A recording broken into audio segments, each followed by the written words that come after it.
The Welcome Center is a bottle house built by Tom Kelly in 1905.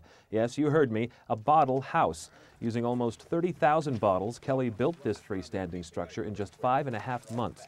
Most of the bottles are beer bottles, Adolphus Busch before it was called Budweiser. There are wine and medicine bottles too. They're all held together with mud. That's it. No support beams, no foundation.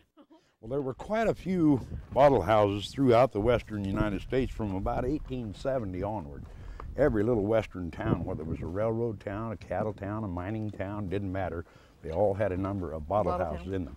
This town had 3 other ones. There was one that sat right back here about 100 feet, one up there by the school, and one on down into the bottom of the slope down here. Perfectly balanced. That's it. They were. The town of Rhyolite was founded in 1904 and had faded into a ghost town by 1911. In its heyday, the mining community had boasted of an opera house, a Nob Hill neighborhood of wealthy families, 2 churches, a school, grocery stores, 3 swimming pools, 53 saloons, and a lively red light district. There are BLM caretakers on site at Rhyolite year-round. The volunteers are willing to provide visitors with information and help preserve and protect the ghost town's historic structures.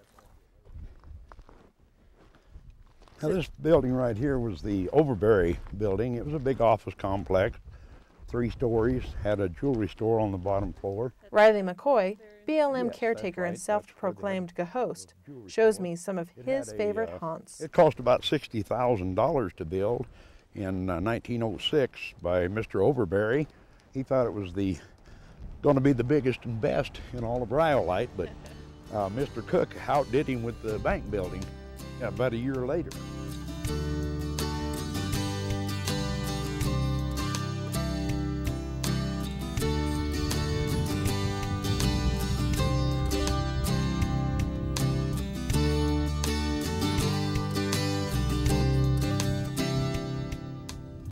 This is a beautiful building. Yes, it is. This is the old Las Vegas Tonopah train depot. It was built in 1909 at a cost of about $130,000. And the fantastic thing about it, it's primarily concrete, even though it looks like bricks. They didn't use any rebar in the concrete.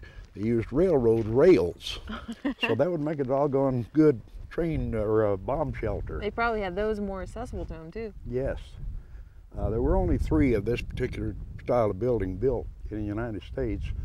Unfortunately, this is the only one left. And we are getting ready to do some restoration work on it, fix it all up real nice on the inside. Now, I didn't notice any railroad lines, though. No, those were all taken up along about 1920, and they sold them to the country of Germany to rebuild after World War I. Oh.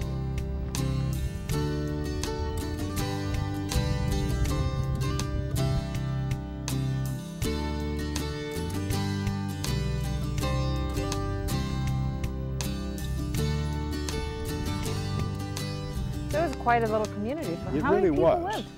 lived? Somewhere between 8,000 and 10,000 people by 1908. So this is the old bank building, huh? This was the Cook Bank building. There were actually 4 banks here in town. This was, of course, the most famous of them all. It cost $90,000 to build. That's in a huge amount of money. 1907. It was a lot of money. I'll tell you, it was a lot of money. And you'll notice it had 2 vaults in it. The bank building was on the main floor where we're standing. That was for the 2 vaults there. The one down in the basement was used by the United States Postal Service. When did the post office close? 1917, I believe it was. They finally gave up the ghost, and shortly thereafter, the town of Rhyolite was declared an official ghost town. No one was left out here.